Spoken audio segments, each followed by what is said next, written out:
नमस्कार, आप देख रहे हैं आवाज इंडिया, देश की भरोसेमंद आवाज। मैं हूं पिंकी। खबरों का सिलसिला शुरू करने से पहले आइए नजर डाल लेते हैं आज की हेडलाइंस पर। संसद पर हमले की आज 24वीं बरसी, पीएम मोदी सहित शीर्ष नेताओं ने शहीदों को किया नमन। केरल निकाय चुनाव में कांग्रेस गठबंधन यूडीएफ आगे, तिरुवनंतपुरम में एनडीए का दमखम, पीएम मोदी ने दी प्रतिक्रिया। केरल चुनाव पर शशि थरूर का बड़ा बयान, यूडीएफ को दी बधाई, बीजेपी के प्रदर्शन को बताया ऐतिहासिक। मेसी के दौरे में बवाल, सॉल्ट लेक स्टेडियम में तोड़फोड़, आयोजक गिरफ्तार। और मेसी के इवेंट में बवाल पर ममता ने मांगी माफी, दिए जांच के आदेश। अब खबरें विस्तार से। आज संसद पर आतंकी हमले की 24वीं बरसी है। 13 दिसंबर 2001 को संसद भवन पर आतंकियों ने हमला किया था। सुरक्षा कर्मियों ने अपने अदम्य साहस के बल पर आतंकियों के हमले को नाकाम कर दिया था। आज का दिन भारत के लोकतंत्र के इतिहास का सबसे गंभीर और भावुक अध्याय है। 13 दिसंबर 2001, जब आतंकियों ने देश के लोकतांत्रिक मंदिर संसद भवन पर हमला किया। मंसूबा था लोकतंत्र को झकझोरने का, लेकिन देश के जाबाज सुरक्षा कर्मियों ने अपने प्राणों की आहुति देकर उस साजिश को नाकाम कर दिया। आज संसद पर हुए इस आतंकी हमले की 24वीं बरसी पर पूरा देश अपने शहीदों को नमन कर रहा है। उपराष्ट्रपति सीपी राधाकृष्णन, प्रधानमंत्री नरेंद्र मोदी, गृह मंत्री अमित शाह, नेता विपक्ष राहुल गांधी, रक्षा मंत्री राजनाथ सिंह और सोनिया गांधी समेत तमाम नेताओं ने शहीद जवानों को श्रद्धांजलि अर्पित की। प्रधानमंत्री मोदी ने कहा, भारत उनके सर्वोच्च बलिदान के लिए सदैव आभारी रहेगा। गृह मंत्री अमित शाह ने आतंकवाद के खिलाफ सुरक्षा बलों के अदम्य शौर्य को नमन किया। नेता विपक्ष राहुल गांधी ने कहा कि यह बलिदान देश हमेशा याद रखेगा। आज देश सिर झुकाकर उन वीरों को याद कर रहा है जिनकी वजह से संसद सुरक्षित रही, लोकतंत्र जिंदा रहा और भारत अडिग खड़ा रहा। केरल में सत्ता की जंग का सेमीफाइनल और तस्वीर धीरे धीरे साफ होती जा रही है। स्थानीय निकाय चुनाव के नतीजे अब अंतिम दौरे में हैं और रुझान बता रहे हैं कि कांग्रेस के अगुवाई वाली यूडीएफ ने बढ़त बना ली है। ग्राम पंचायत से लेकर नगरपालिकाओं और निगमों तक यूडीएफ कई मोर्चों पर आगे निकलता दिख रहा है।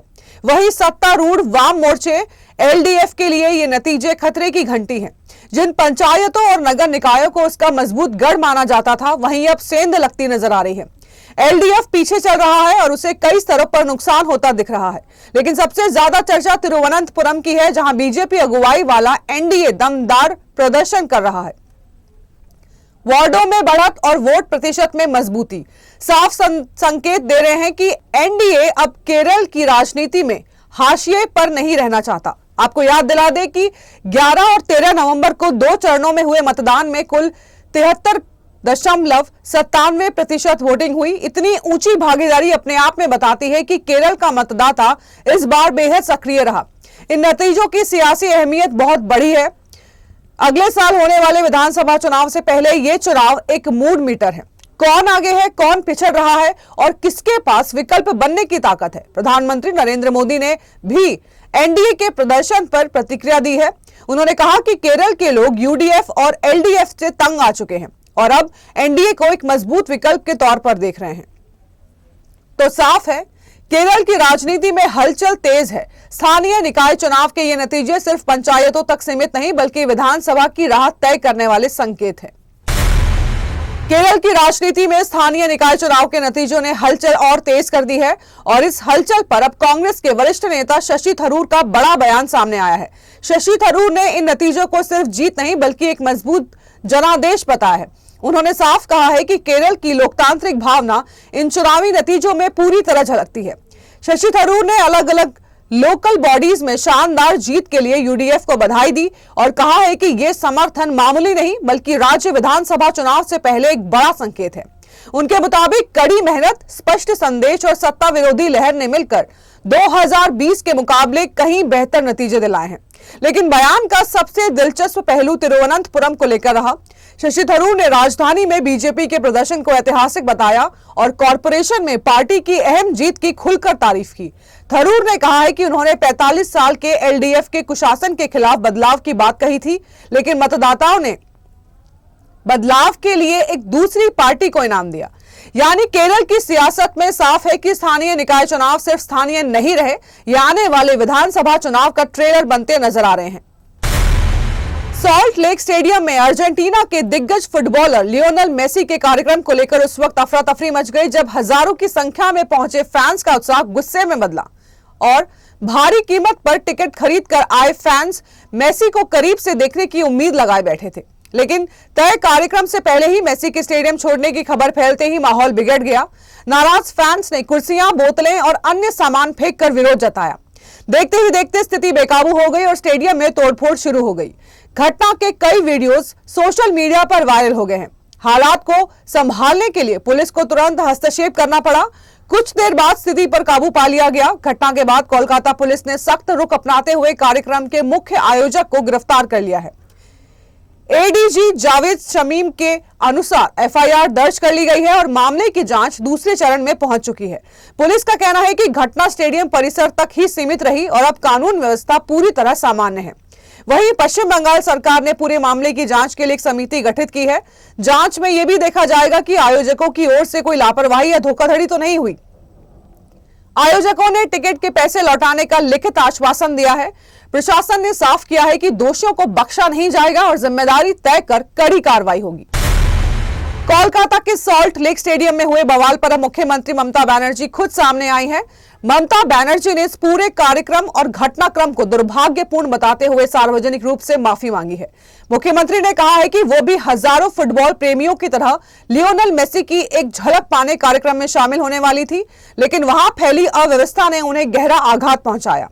ममता बनर्जी ने साफ कहा है कि जो कुछ भी हुआ उससे राज्य की छवि को नुकसान पहुंचा है और इसके लिए वो व्यक्तिगत तौर पर खेद प्रकट करती हैं। मुख्यमंत्री ने लियोनेल मेसी और देश विदेश से आए सभी खेल प्रेमियों से माफी मांगते हुए कहा है, ऐसी घटना भविष्य में दोहराई नहीं जाएगी। ममता बनर्जी ने भरोसा दिलाया है कि इस पूरे मामले की निष्पक्ष जांच कराई जाएगी और अव्यवस्था के लिए जिम्मेदार लोगों के खिलाफ सख्त कार्रवाई होगी। मुख्यमंत्री की माफी के साथ अब नजर इस बात पर है कि क्या इस माफी के बाद फैंस का टूटा भरोसा दोबारा जुड़ पाएगा। उत्तर प्रदेश भाजपा के नए प्रदेश अध्यक्ष के लिए पंकज चौधरी ने आज नामांकन दाखिल कर दिया है। नामांकन के साथ ही उनका अध्यक्ष बनना लगभग तय माना जा रहा है। मुख्यमंत्री योगी आदित्यनाथ और डिप्टी सीएम केशव प्रसाद मौर्य उनके प्रस्तावक बने। दोपहर से ही लखनऊ स्थित भाजपा कार्यालय में हलचल तेज रही। दोनों डिप्टी सीएम के साथ कई मंत्री और वरिष्ठ नेता कार्यालय पहुंचे। इसके बाद केंद्रीय नेतृत्व से जुड़े नेता भी मौजूद रहे। पार्टी संगठन ने पूरे घटनाक्रम पर करीबी नजर रखी। नामांकन प्रक्रिया शांतिपूर्ण माहौल में पूरी हुई। सूत्रों के मुताबिक भाजपा आगामी विधानसभा चुनाव को ध्यान में रखते हुए ये बड़ा फैसला कर रही है। पंकज चौधरी को आगे कर सपा के पीडीए समीकरण को कमजोर करने की रणनीति माना जा रहा है। पंकज कुर्मी समुदाय से आते हैं जो ओबीसी वर्ग में अहम वोट बैंक है। पार्टी को उनसे नई ऊर्जा और मजबूत संगठनात्मक पकड़ की उम्मीद है। पंकज चौधरी ने कहा है कि अध्यक्ष पद का फैसला पार्टी नेतृत्व करेगा। इससे पहले प्रदेश संगठन की बैठक भी हुई थी। इसमें चुनाव प्रक्रिया पर विस्तार से चर्चा की गई है। यह बदलाव यूपी की सियासत में अहम माना जा रहा है। वक्त हो चला है एक छोटे से ब्रेक का।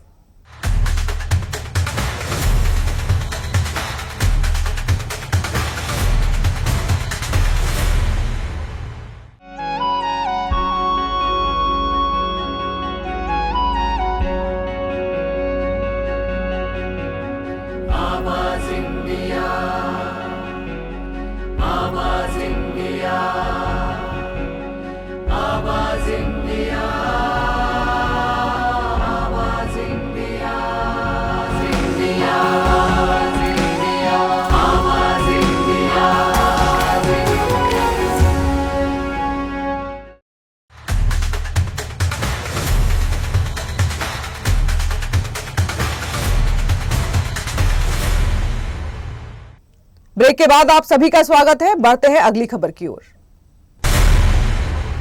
दिल्ली, जहां आज सुबह की हवा ने ही खतरे का अलार्म बजा दिया। सांस लेना मुश्किल, आंखों में जलन और हर तरफ धुएं की मोटी चादर। दिल्ली एनसीआर में प्रदूषण अब आपात स्तर तक पहुंच चुका है।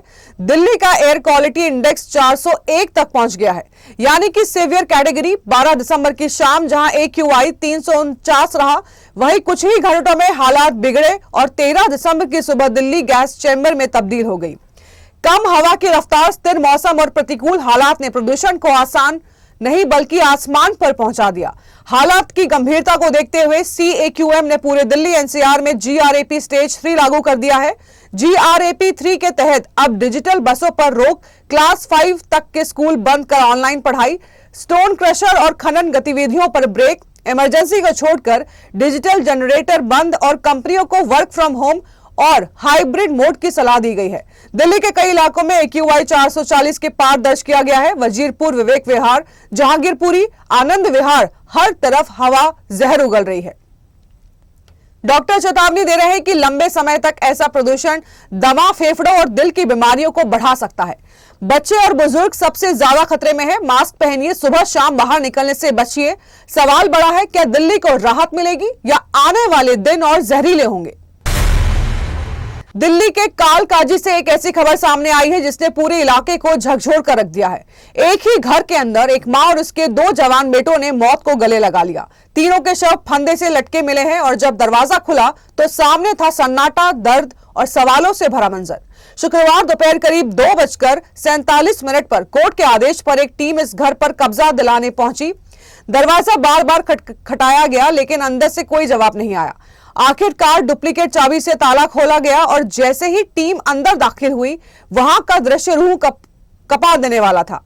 52 साल की अनुराधा कपूर, उसके 32 साल के बेटे आशीष और 27 साल के बेटे चैतन्य, तीनों पंखे से फंदे पर लटके हुए थे। तीनों की सांसें थम चुकी थी और घर के भीतर पसरा था गहरा सन्नाटा। मौके से पुलिस को एक सुसाइड नोट भी मिला है। शुरुआती जांच में सामने आया है कि परिवार लंबे समय से आर्थिक तंगी और अवसाद से जूझ रहा था। जिस घर में ये लोग रहते थे उसी को लेकर विवाद चल रहा था। आज उसी विवाद के चलते कोर्ट के आदेश पर टीम पहुंची थी और तभी इस सामूहिक आत्महत्या का खुलासा हुआ।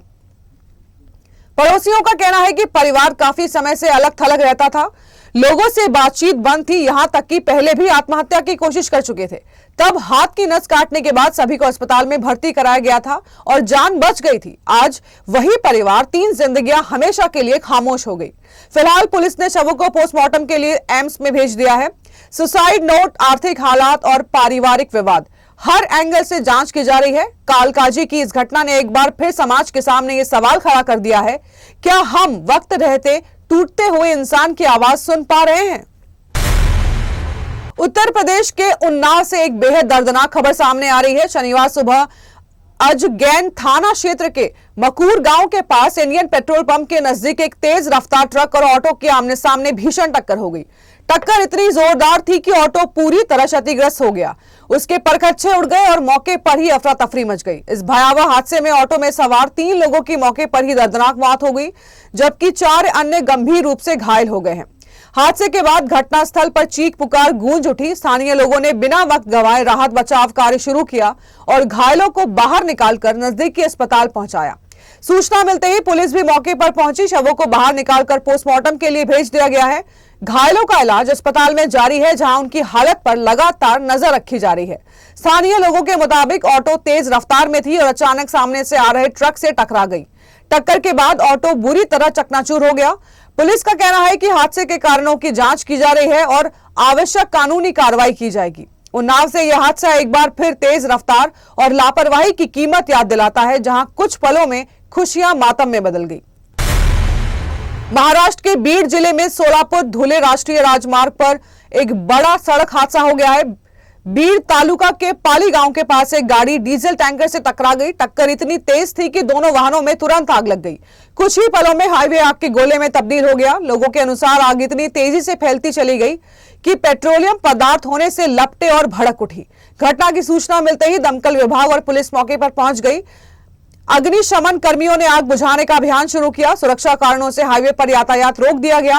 काले धुएं का गुबार दूर तक आसमान में दिखाई देता रहा। डीजल के कारण आग पर काबू पाना मुश्किल हुआ। अधिकारियों ने स्थिति पर नजर रखने की बात कही है। हादसे के कारणों की जांच पुलिस द्वारा की जा रही है। साउथ सिनेमा के सुपरस्टार रजनीकांत के 75वें जन्मदिन का जश्न शुक्रवार को पूरे देश में उनके फैंस ने खास अंदाज में मनाया। जन्मदिन के अगले ही दिन अभिनेता आध्यात्मिक यात्रा पर दिखे। शनिवार सुबह वो अपने पूरे परिवार के साथ आंध्र प्रदेश के तिरुमला तिरुपति मंदिर पहुंचे, जहां उन्होंने भगवान वेंकटेश्वर के दर्शन कर आशीर्वाद लिया। मंदिर परिसर में रजनीकांत को देखते ही प्रशंसकों की भारी भीड़ उमड़ पड़ी। पत्नी लता रजनीकांत और बेटियां सौंदर्य और ऐश्वर्या भी उनके साथ नजर आई। खास बात यह रही कि उनके पोते सफर राजा भी इस यात्रा का हिस्सा रहे। मंदिर में प्रवेश और दर्शन से जुड़े वीडियो सोशल मीडिया पर तेजी से वायरल हो रहे हैं। दर्शन के बाद रजनीकांत ने मंदिर परिसर के बाहर अपने फैंस का अभिवादन किया। परिवार के साथ खिंचवाई गई उनकी तस्वीरें फैंस के बीच खूब पसंद की जा रही हैं। जन्मदिन के मौके पर उनकी 1999 की सुपरहिट फिल्म पदयप्पा को 4K रीमास्टर वर्जन में फिर से सिनेमाघरों में रिलीज किया गया है। थिएटर में तालियों और सीटियों की गूंज ने एक बार फिर रजनीकांत की लोकप्रियता साबित कर दी है। वर्क फ्रंट की बात करें तो अभिनेता जेलर 2 की शूटिंग में व्यस्त हैं।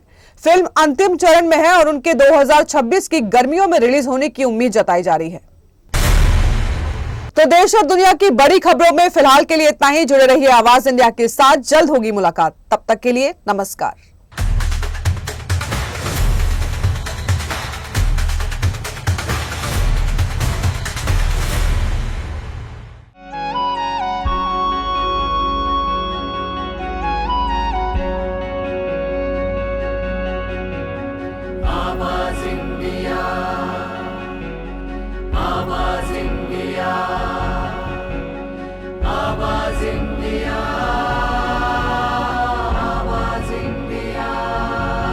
India.